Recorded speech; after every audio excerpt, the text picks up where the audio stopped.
한국을 방문한 나토 사무총장이 우크라이나 전쟁과 관련해 한국이 군사적 지원에 나서달라고 촉구했습니다. 나토 사무총장을 만난 윤 대통령은 우크라이나 국민을 돕기 위해 가능한 역할을 하겠다고 답했는데요. 군사적 지원에까지 나설지 주목되고 있습니다. 자세한 소식은 박노벽 전 주 우크라이나 대사와 함께 짚어보도록 하겠습니다. 안녕하십니까? 네, 안녕하십니까? 네. 바로 어제였습니다. 나토 사무총장이 강연 중에 네. 한국이 군사적 지원에 나서달라고 요청을 했습니다. 이게 다만 윤 대통령을 만난 자리에서 직접 요청한 것은 아니라서 어느 정도 좀 수위 조절을 했다라고 분석할 수 있을까요? 네, 맞습니다. 그 나토 사무총장이 이제 여러 번 이제 한국을 방문했는데 이번에 특히 이제 우크라이나 전쟁을 이제 배경으로 해서 방문을 해서 이번에 언급한 거는 주로 이제 한국의 그동안의 기여에 대해서 평가를 하고 또 정세 분석 내지는 나토 차원의 이제 협력에 우선 초점이 맞춰졌는데 지금 우크라이나 전 관련해서는 이제 그 학술 그 기관에서 최종현 학술 기관에서 얘기를 했다고 그러는데요. 그거는 이제 청중이 아무래도 이제 대학생 젊은 세대들을 대상으로 한 것이었답니다. 그래서 제가 보기에는 약간의 이제 원론적인 입장에서 한국의 위상이 좀 높아지고 있고 또 우리가 자유민주주의라든가 이제 법치와 같은 가치를 공유하는 국가 간의 연대를 강조하고 있기 때문에 앞으로 이제 미래지향적으로 우리 젊은이들이 한국이 세계에서 역할이 어떻게 돼야 할지에 대해서 좀 고민하자 하는 이제 화두를 던진 거 아닌가 저는 그렇게 생각이 들고요. 네. 그리고 이제 또 하나 추가하자면은 이제 오스틴 국방장관이 방한하지 않습니까? 또 그거에 맞춰서 이제 이런 한미 간에서 군사 협력을 좀 구체적으로 할 수 있을 부분이 있을지 그거에 대한 이제 좀 배경을 좀 이렇게 조성을 한다고 그럴까요? 여건을 조성하는 차원이었다고 저는 보고 있습니다. 어떤 화두를 던진 차원, 여건을 조성한 차원이라고 해석을 하셨는데 어제 이런 얘기도 있었습니다. 일부 동맹 국가들은 무기 수출 금지하는 정책을 선회해서 군사적 지원을 했다. 이 부분을 언급한 것은 그래도 어느 정도 좀 강한 촉구로도 해석이 가능할까요? 이제 좀 또 애둘러서 얘기를 한 거죠. 왜냐하면 본인도 지금 북한 핵 미사일에 의한 안보 위협이 크다는 걸 본인도 강조했고 거기에 협력하겠다고 했기 때문에 이제 이게 그 논리적으로 보자면 북한의 이제 와그너 그룹과의 이제 무기 거래설이 나왔지 않습니까? 이제 이로 인해서 이제 한국도 그 부담 갖지 말고 이제 우크라이나 지원이 된다라는 이제 한 선의 이제 단행선적인 이제 논리인데 그걸 오히려 거꾸로 좀 생각하면 북한으로 하여금 이런 무기 수출을 오히려 더 조장하게 하는 빌미가 될 수 있어요.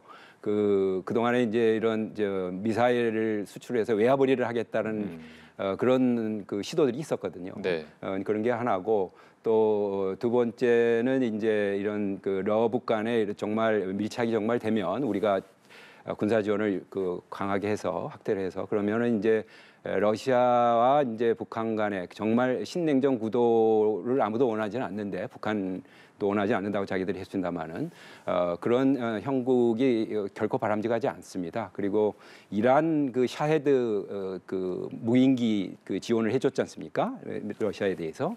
그랬더니 이제 러시아가 첨단 그런 그 전투기 지원을 한다고 그래요. 이제 그런 것들을 좀 감안하면은 좀 신중한 거고 좀 그 국익 입장에서 잘 우리가 봐야 할 것 같습니다. 네. 지금 우리 정부의 입장을 보면 경제적 지원이나 인도적 지원은 한 바가 있지만 어떤 살상무기 지원은 불가능하다라는 입장을 견지하고 있습니다. 그만큼 우리 정부도 좀 예민한 입장일 텐데 우리 정부의 입장은 좀 어떻게 보고 계십니까? 네, 앞으로 뭐 이런 가치 연대 측면에서의 그런 고려화, 우리의 또 국익 특히 이제 우리로서는 한반도와 동북아에서의 안정 평화가 중요하지 않겠습니까? 이런 걸 잘 균형 잡아서 할 것으로 보이고요. 아무래도 이제 우크라이나를 도울 수 있는 길은 여러 가지가 있습니다. 평화, 재건, 그다음에 지금 민간 시설, 특히 전력망 시설이 굉장히 파손이 됐지 않습니까? 그래서 그런 이제 경제 복구에 관한 지원도 있을 수 있을 것 같고요. 가급적이면 이제 비군사적, 비살상적 측면에서의 지원이 바람직할 것으로 보입니다. 지금 우크라이나 전쟁과 관련해서 전반적인 좀 정세를 보자면 미국도 에이브럼스 탱크를 지원하기로 했고 뭐 영국이나 독일 등도 탱크를 지원하기로 한 상황에서 서방국들이 이렇게 우크라이나에 탱크를 지원하기로 한 배경은 어떻게 보고 계세요? 네, 그거는 크게 두 가지라고 알려져 있는데요. 하나는 지금 이제 앞으로 한두 달 내에 러시아가 그동안에 그 약간 고전을 했지 않습니까? 그거를 이제 대거 만회하기 위해서 한 1, 2월 개월 지나면 대공격을 하겠다는 징후가 여러 개를 보입니다. 우선 징집병에 대한 훈련이 다 끝났고요. 그다음에 충분한 여러 가지 무기 이제 공급을 지금 마치려고 하고 있고, 그다음에 이제 두 번째는 우크라이나가 아무래도 러시아를 평화 협상으로 이끌려면은 어느 정도 영토를 탈환해서 러시아를 압박시켜야겠다. 그러기 위해서는 이거는 긴장 고조가 아니고 이거는 이제 러시아를 평화 협상으로 이끌어내기 위한 목적으로 그 무기를 좀 더 그 강력한 무기를 제공해야겠다라는 이제 그 입장이 이제 서로 그 확인이 된 것 같습니다. 처음에는 이제 장갑차 정도 보내려고 했던 건데요. 그것만으로는 이제 부족하다 하는 이제 그런 우크라이나 측의 여론도 있었고, 우크라이나는 원래 이제 탱크 한 300대, 장갑차 한 600대, 그다음에 그 대공 포올고 한 600대 원했는데 지금 탱크가 한 320대 간다고 그래요. 장갑차까지 아마 포함한 분량인 것 같아서 실제로 우크라이나 입장에서 보면 아직 충분한 지원은 아니다고 보여집니다. 지금 폴란드도 60대 전차를 제공하겠다 이렇게 밝혔고, 네. 나토 최대 수준의 국방 예산까지 증액을 했습니다. 4%로 예산을 확대했는데 이런 폴란드의 움직임은 저희가 어떻게 봐야 될까요? 네, 폴란드가 지금 우크라이나 전쟁에서 가장 예민하게 반응하는 나라가 될 겁니다. 왜냐하면 바로 국경을 인접하고 있는 러시아 다음으로 가장 많이 인접하는 나라 중에 하나고요. 또 역사적으로 또 러시아라든가 과거 수소련으로부터 당한 여러 가지 그 안보 위협이 있었습니다. 나라가 분열돼서 이렇게 쪼개지기도 했고요. 그리고 이제 그래서 우크라이나 전쟁에서의 결과에 따라서 폴란드의 안보가 직접적으로 위협이 될 수 있다는 그런 역사적 현실적인 이유가 작동한다고 생각이 됩니다.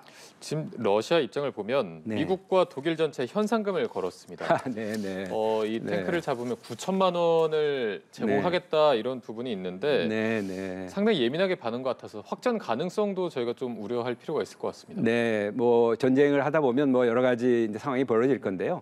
지금 이제 이 정도로 이제 전쟁, 친 크레물린 기업체인 것 같아요. 그래서 뭐 최초로 그 포획하거나 파괴시키면은 500만 루블, 뭐 그 추가로는 또 얼마, 또 F-16 같은 게 오면은 또 얼마, 뭐 이런 식으로 그 현상금을 걸었다고 하는데, 그만큼 러시아가 여러 가지 이제 국내적인 단합을 도모하기 위해서 이런 이제 이게 아마 이제 우랄 지역에 있는 에너지 기업이 그렇게 냈다고 그러는데, 사실상 좀 들여다 보면은 지금 러시아 군부 내에서는 조금 이제 걱정이 있다고 그럽니다. 이렇게 선진 서방의 무기들이 들어와서 병력들이 많이 지금 손실이 됐거든요. 거의 뭐 18만 이상이 다치거나 지금 그 전사를 했는데, 더 큰 이제 그 인명 부대원의 문제가 생길 것 같아서 지금 거기에 대해서 동요하는 사령관들은 또 다 빼고, 또 와그너 그룹이라는 또 프리고진이 지지하는 또 그런 또 너무 강경한 사령관들이나 지휘관들도 빼고 이렇게 교체를 좀 하고 있는 중이라고 합니다.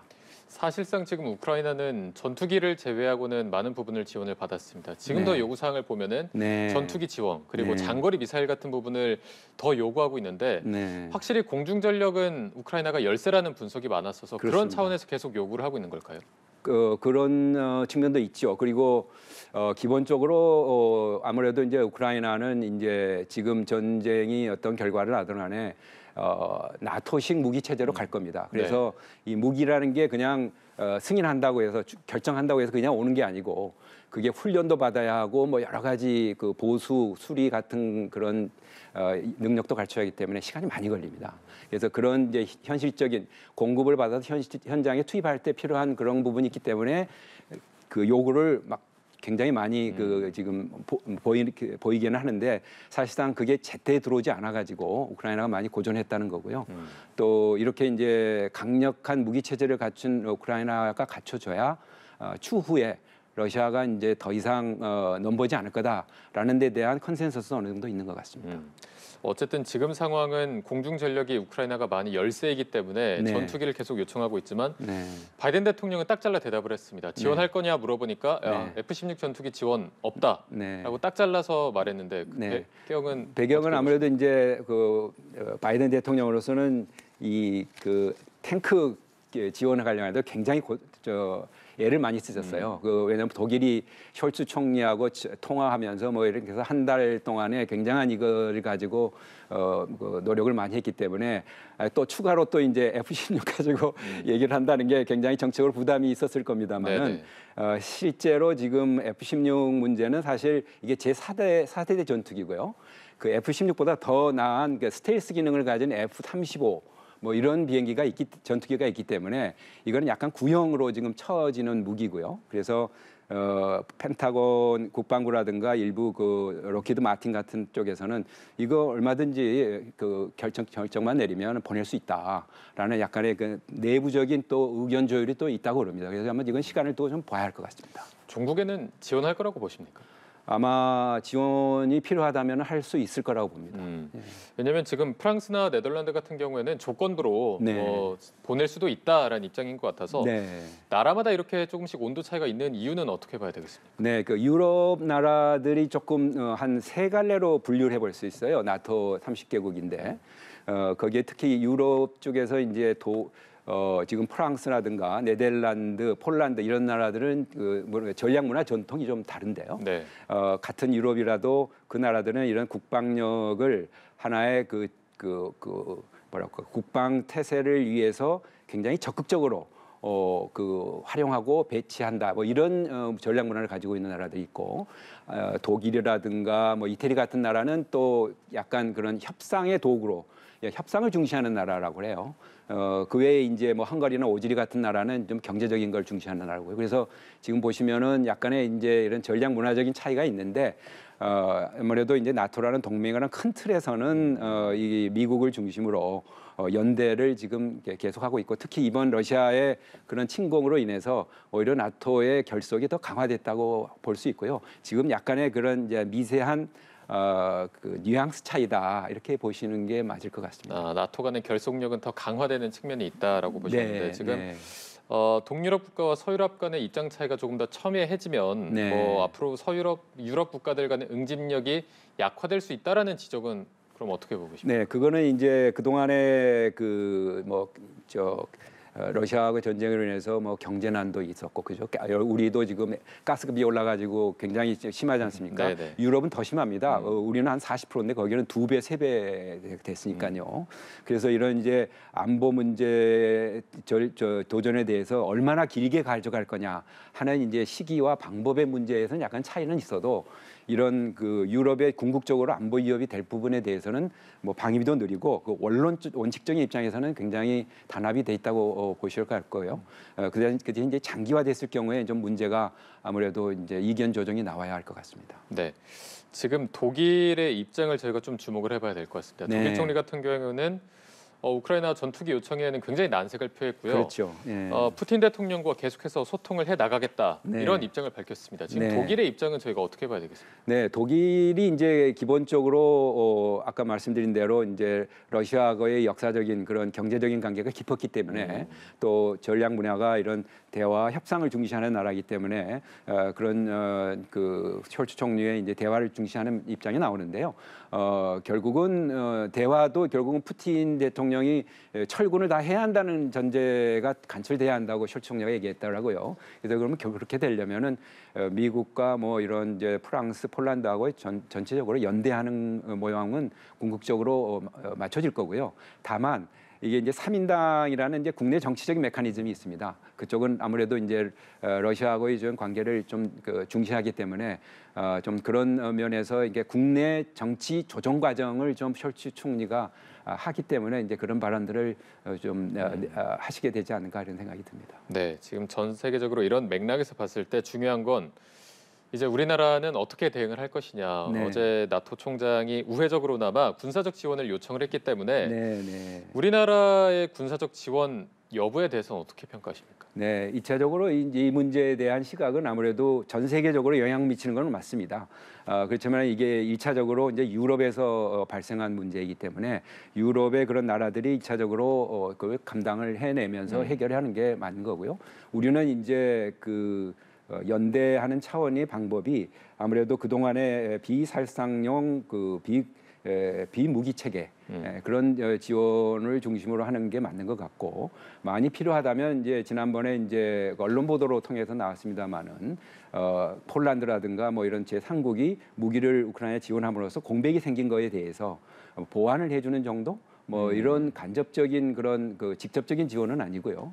이제 그게 이제 맥시멈이 아닐까 저는 그렇게 생각을 해봅니다. 왜냐하면 우리의 이제 문제, 우리가 지금 북한과의 그 핵 미사일에 대한 위협이 지금 뭐 확장 억지를 뭐 그 도상 연습 정도 한다고 그러는데 그보다 훨씬 더 강력한 우리의 대응 체제가 마련돼야 하는데, 거기에 대한 우리의 고려가 어떻게 되는지에 대한 검토가 우선시되어야 하지 않을까. 이런 부분은 뭐 나토나 미국도 아마 충분히 이해하고 있으리라고 생각합니다. 그래서 네. 동맹 간의 조율을 잘 해 나가리라고 생각합니다. 알겠습니다. 저희가 오늘 말씀 여기까지 들어보겠습니다.